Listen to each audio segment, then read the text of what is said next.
En los rincones más tranquilos de Europa, donde los días parecen repetirse y las estaciones marcan el ritmo de la vida, se esconden historias que desafían el tiempo y el entendimiento. Hinterkaifeck no era más que una modesta granja en Baviera, Alemania. Pero en 1922 su nombre quedó grabado a fuego en los anales de la crónica negra. Allí, entre muros de piedra y nieve, ocurrió uno de los crímenes más desconcertantes y escalofriantes del siglo XX. Una familia entera, desaparecida, asesinada una por una con un instrumento de labranza, sin testigos, sin móviles claros, sin culpables. Hoy, en Archivo Oculto, viajamos a lo más profundo de la Alemania rural para explorar el caso Hinterkaifeck, un enigma cubierto por el polvo del tiempo, pero que aún lanza su sombra sobre nosotros. Prepárate, porque esta historia no solo inquieta, se instala en tu mente y no te suelta. Buenas noches. Bienvenido a Archivo Oculto, el canal donde lo prohibido se revela. Aquí no hay ficción, solo crímenes reales, misterios que aún respiran en la oscuridad. Estás a punto de adentrarte en un expediente que el mundo intentó olvidar. Hinterkaifeck no era una aldea, era una granja ubicada entre los pueblos bávaros de Gröbern y Kaifeck. Su nombre era una forma coloquial de ubicar aquel rincón olvidado. Y allí vivía la familia Gruber. Andreas Gruber, el patriarca, un hombre duro y reservado, de 63 años. Su esposa Cacilia, de la misma edad, callada y devota. Su hija Victoria Gabriel, viuda de 35 años, madre de 2 hijos, Cacilia, de 7, y Josef, de tan solo 2 años. También vivía con ellos la criada, Maria Baumgartner, recién llegada a la casa. La granja estaba aislada, rodeada de bosques y campos. Para llegar hasta allí, había que caminar varios kilómetros desde la carretera principal. La nieve en esa época del año era espesa y el silencio absoluto. Pero semanas antes de la tragedia, algo no encajaba. Andreas se quejaba de ruidos en el desván, pasos extraños cuando todos dormían. Incluso halló huellas en la nieve que llegaban a la casa, pero no salían de ella. Una llave desapareció misteriosamente. Las cosas no estaban donde deberían. Y sin embargo, no llamó a la policía. Prefirió el silencio o el orgullo. El 31 de marzo de 1922, todo cambió. Nadie volvió a ver con vida a la familia Gruber. Lo que ocurrió esa noche, aún hoy, es materia de pesadillas. El 4 de abril de 1922, 6 días después de los asesinatos, varios vecinos de Kaifeck comenzaron a preocuparse. Nadie había visto a la familia Gruber en días. La pequeña Cacilia no había ido a la escuela y las entregas de correo y pan se acumulaban sin recoger. La inquietud creció hasta que un grupo decidió acercarse a la granja Hinterkaifeck, temiendo lo peor. Cuando llegaron, lo que encontraron congelaría la sangre de cualquier ser humano. En el granero, los cuerpos de Andreas, su esposa Cecilia, su hija Victoria y su nieta mayor, también llamada Cecilia, yacían uno sobre otro, cubiertos por paja. No habían muerto de forma natural.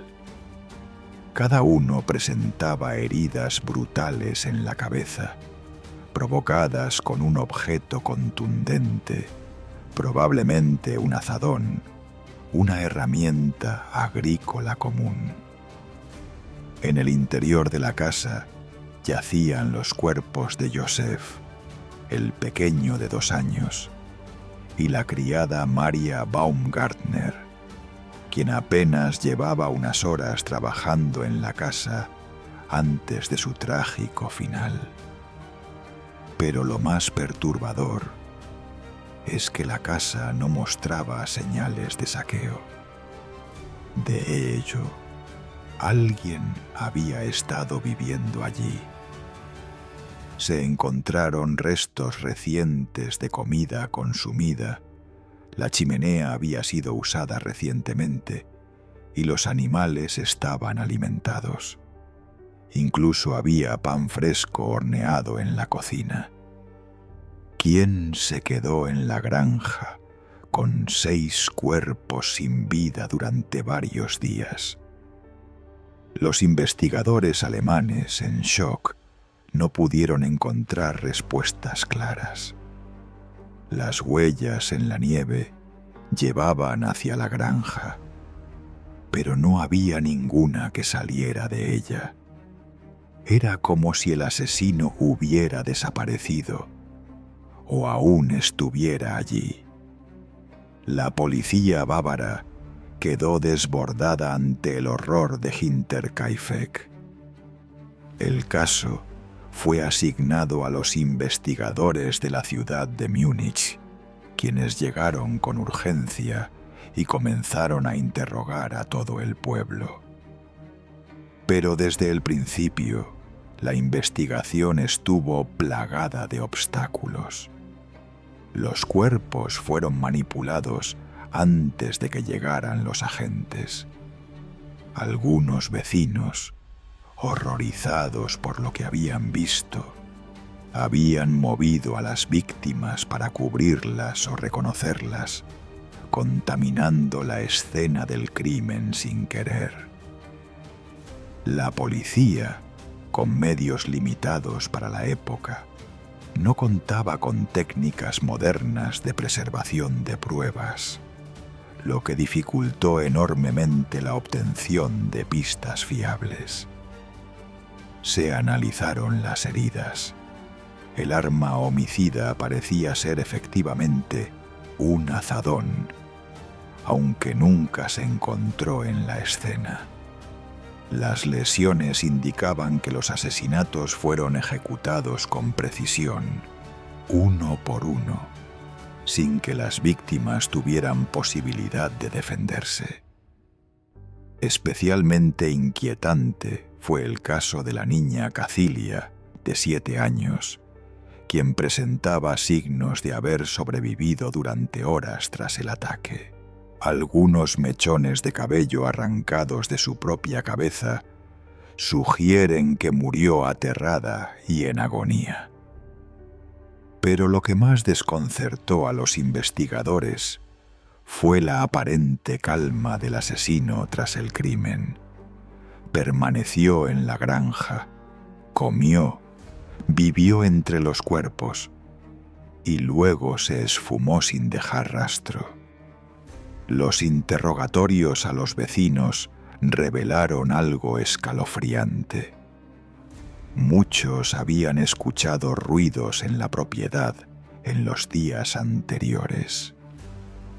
Andreas Gruber había contado que encontraba huellas en la nieve que no podía explicar, puertas abiertas que él juraba haber cerrado.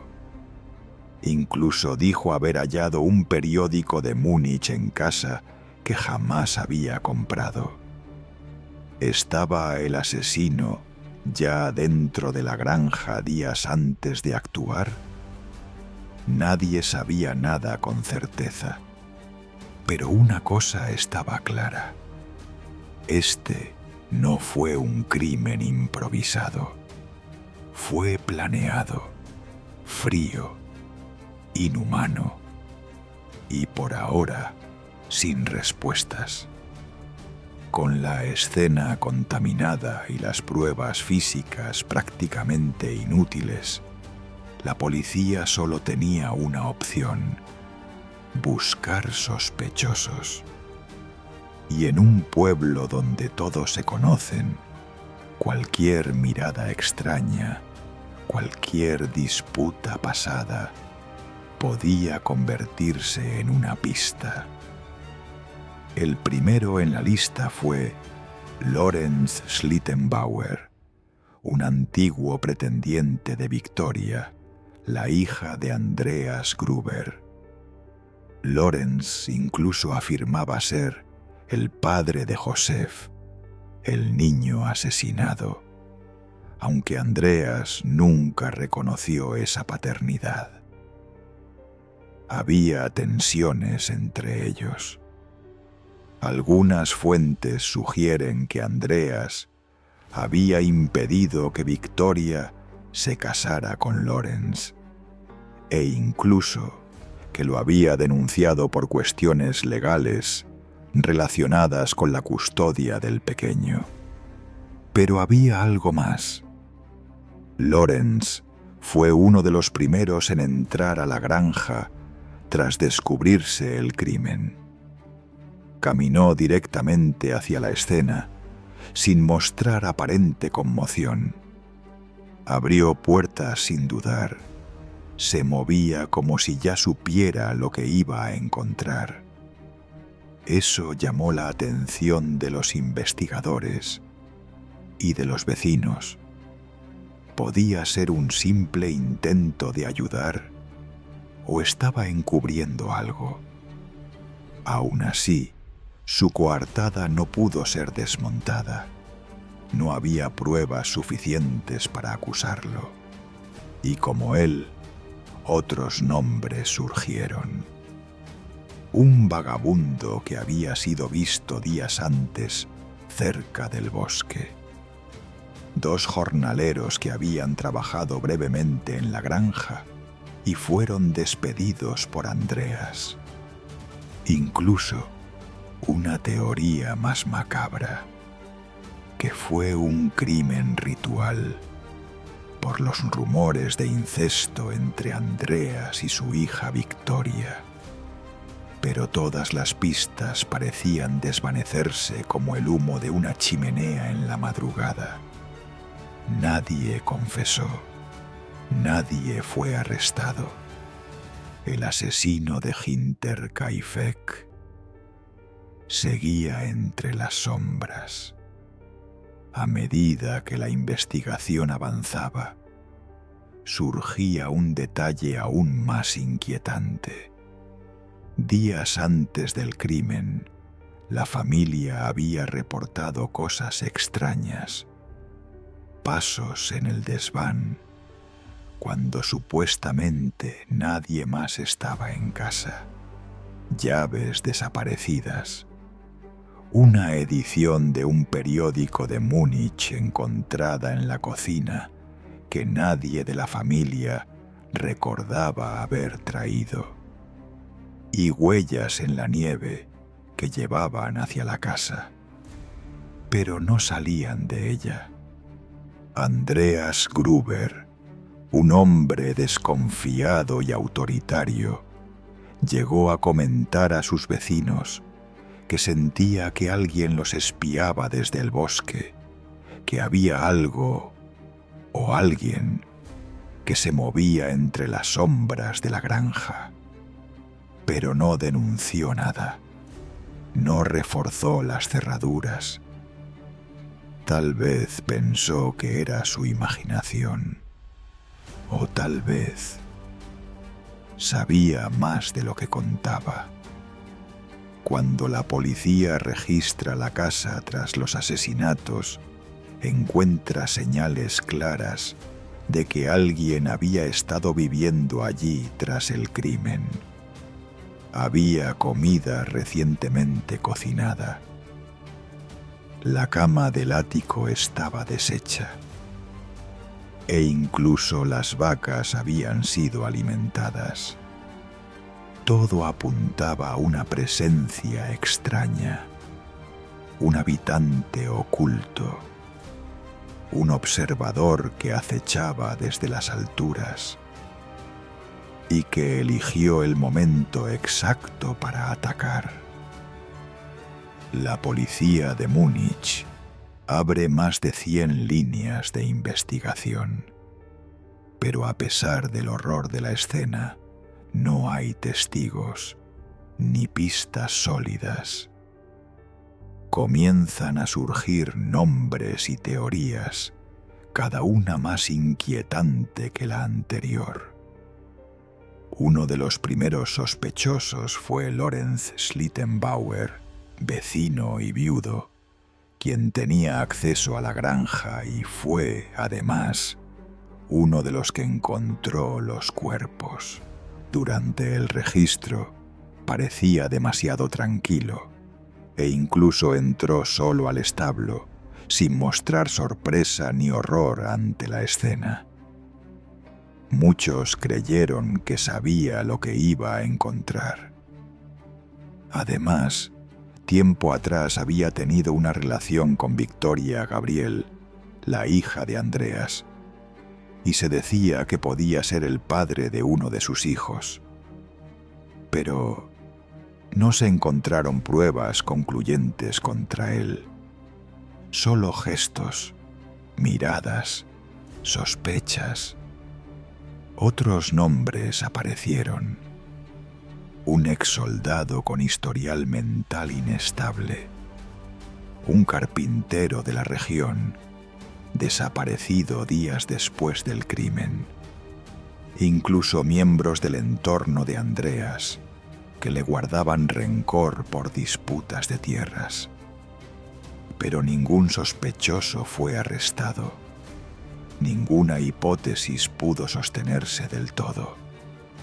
El crimen seguía deslizándose como una sombra entre los dedos de la ley.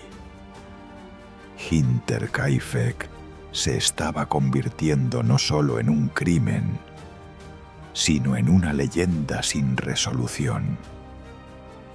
Con el paso de los meses, la presión mediática y social empezó a desvanecerse.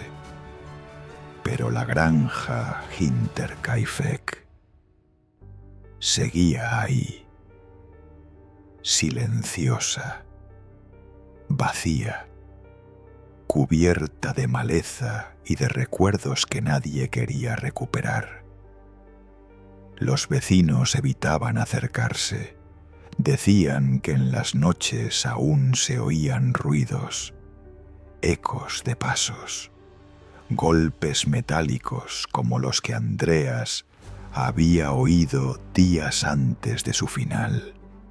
Nadie quería vivir en esa tierra marcada por la tragedia. En 1923, apenas un año después del crimen, la granja fue finalmente demolida. Los árboles fueron talados, el campo abandonado. Lo único que quedó en pie fue un crucifijo de madera, erigido como único testigo de lo que allí ocurrió. El expediente fue cerrado y reabierto varias veces a lo largo de los años. En 1997, un criminólogo retirado afirmó haber identificado al asesino basándose en documentos desclasificados, pero nunca reveló su nombre públicamente. Y aunque algunos historiadores siguen investigando el caso, los archivos oficiales siguen marcados con una palabra que pesa como una losa, sin resolver. Hinterkaifeck no fue solo un lugar ni solo un crimen. Fue el inicio de una herida en el corazón rural de Alemania. Un crimen que más de un siglo después sigue pidiendo respuestas. La granja Hinterkaifeck fue reducida a polvo. Las paredes que un día guardaron risas y cosechas terminaron siendo testigos mudos de algo que nunca debió ocurrir. 6 vidas truncadas. Un asesino que caminó entre la niebla y una comunidad entera que eligió el olvido antes que enfrentarse a la posibilidad de que el culpable estuviera entre ellos. Hoy, más de 100 años después, Hinterkaifeck sigue sin respuesta.